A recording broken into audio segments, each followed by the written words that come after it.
revenge against a situationship, breaking into an abandoned psych ward. And so I wrote out a 20-page, I've stayed awake for 3 days straight. Cruel. It's shocking to me. Hey guys, it's Lizzie. So today is going to be a giant storytime video of the craziest things I've done while manic. So of course, disclaimer, a lot of these things are dangerous, illegal, and or immoral, and so I'm not promoting any of this. The purpose of this video is for other bipolar people to feel understood, to raise education on bipolar, and to encourage people to stay on meds so you don't do what I've done. So let's get into the top 10 craziest things I've done while manic. So number 1 is breaking into an abandoned psych ward next to a police station. I did this with one of my friends who also has bipolar disorder, and then for some reason we were able to convince 2 other people to go with us. So my friend looked online for spooky, haunted, abandoned places in LA to go to, and so one of the ones on the list was this abandoned psych ward. Once we got there and were looking for parking, we noticed that the building is here, there's a small 2-lane street, and the police station is right here. There was a fence surrounding the abandoned psych ward, and we jumped over, and then we ended up getting inside. It was actually so interesting. They had a lot of abandoned furniture, property, medical records. You could see each of the rooms and guess what they'd been used for. We filmed a lot of it. It was clear that some people had been doing drugs inside of it, and so that's why it's really dangerous to be in a place like that, because there could be people on drugs, not in their right mind, who might hurt you. Felt like such a fun bonding experience, but it is not worth the risk of getting arrested and having something on your record. It's just not good for your future, and so I definitely don't recommend that. Number 2 is an accidental manic revenge against a situationship.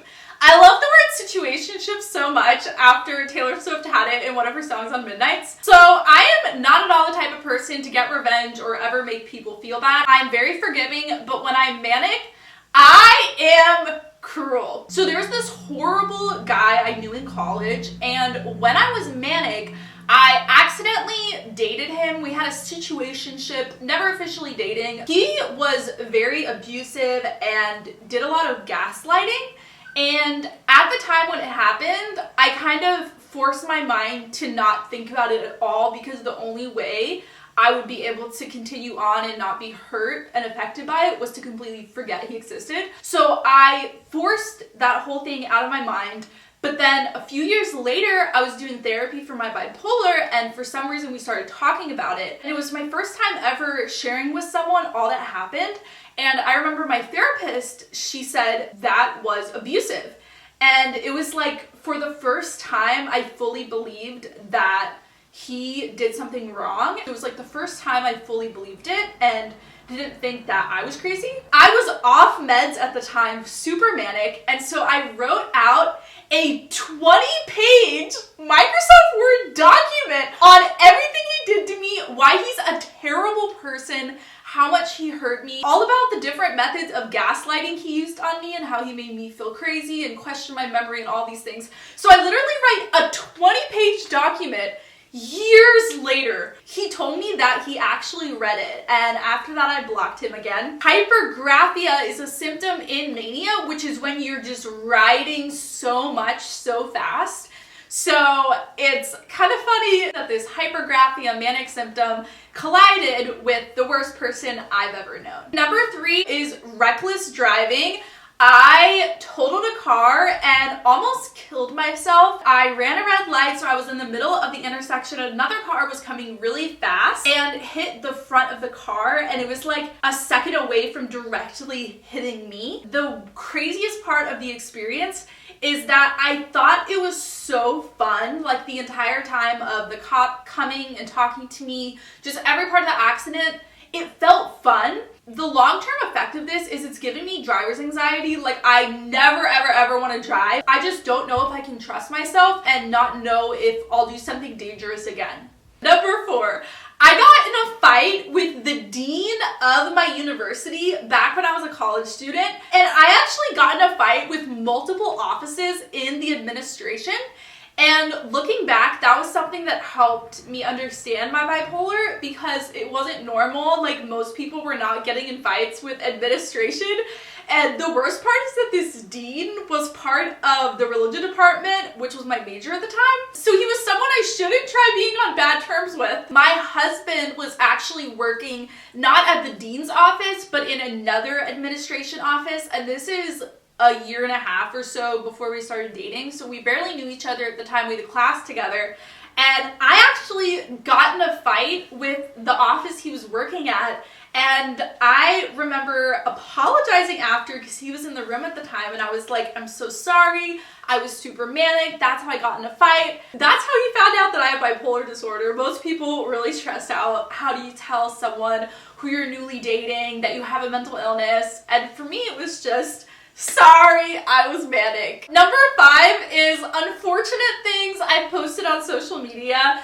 So this could be an entire video reacting to manic posts. And this is actually why I've gotten off of social media a lot. One of the things I tweeted is Catholicism is Protestantism on hard mode. And I thought it was so hilarious at the time. And this created so many people on Catholic Twitter hating on me and attacking so many other things I said. And it started because the Catholicism is Protestantism on hard mode, and then it created all of these people super angry at me. Another thing I can think of is one time the gospel reading was when Jesus saves the woman who committed adultery from getting stoned. And then he says, "You who have not sinned, cast the first stone," and then they walk away, and then he writes something on the ground. Beautiful gospel passage. So when I was in my Protestant religion department in college, we learned that this gospel story isn't in some of the earliest manuscripts. And I remember as a Protestant, I actually X'd it out of my Bible because I was like, this isn't part of the Bible.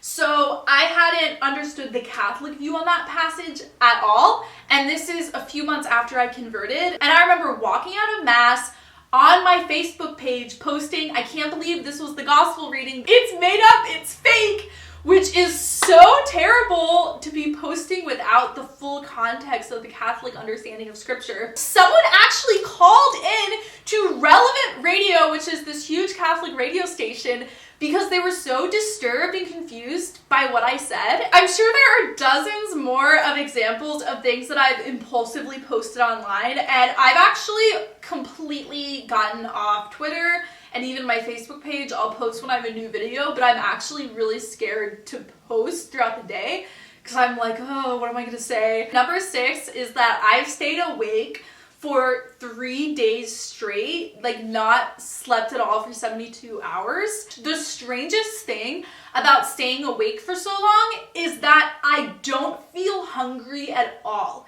And so I'm not getting any energy from sleeping. I'm not getting any energy from food. You just cannot sleep. And by the 3rd day, I actually felt exhausted.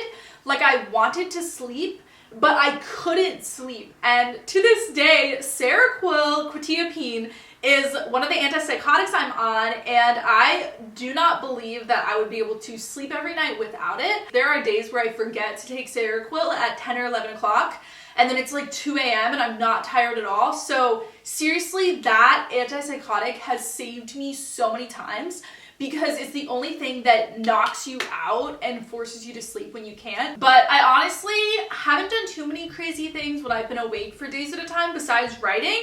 I think I'm honestly like an introvert manic, because most of the stuff that I do while manic is like alone, just typing out in my own thoughts, writing, which is really fun. It causes permanent brain damage though to be manic for that long and that sleep deprived.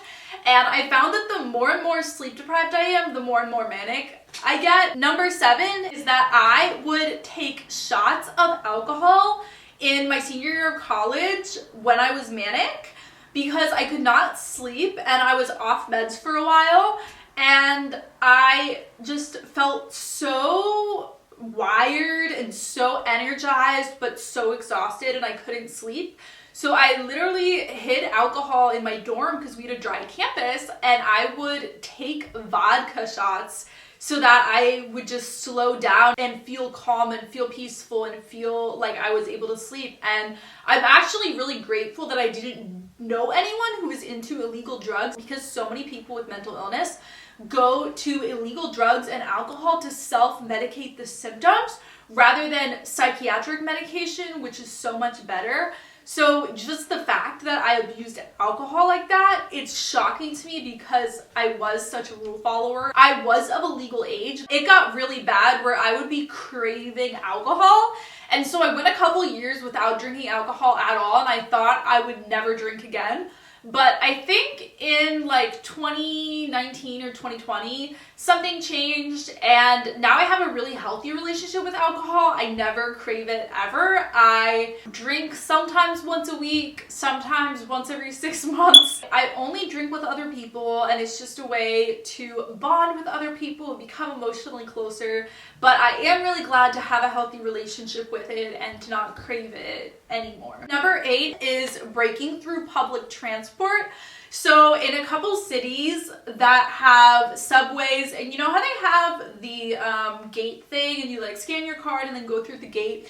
So I have jumped over multiple gates. If I'm like in a rush or I can't find my ticket, I just like bolt over and then take the train, which some people might think is not that crazy or not that illegal.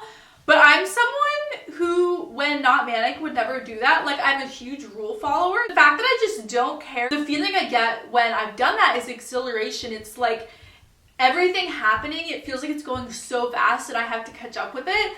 And so jumping over just felt like what I needed to do. Number 9 is I tried to get back together with an ex 3 years later, which was also a really long letter. I don't know if I uploaded a Microsoft Word document or not, but this must have been like real strong hypergraphia going on. That was really impulsive. It's kind of messed up that I was trying to bombard myself into someone's life again who had been able to find peace and move on. I had still not been diagnosed with bipolar at the time. I was diagnosed bipolar about 6 months later, and so in the middle of it, I just thought, these are my emotions, this is what I want to say, this is what I want to do, but it's like, maybe I was just really manic. Good that relationship didn't start up again, because the next spring is when I actually met my husband. So I'm really grateful that that didn't happen. I don't have a number 10. I know usually these videos are 10 or 13,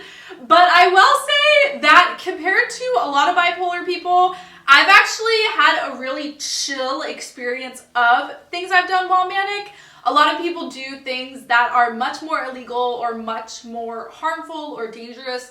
I've actually never even been to a psych ward before. A lot of people get involuntarily committed to a psych ward when they're manic. I almost signed myself into a psych ward last year just because I was just experiencing so much anxiety, mania, depression, and it was just so terrible. And my psychiatrist really pleaded with me and tried to get me to go to a psych ward.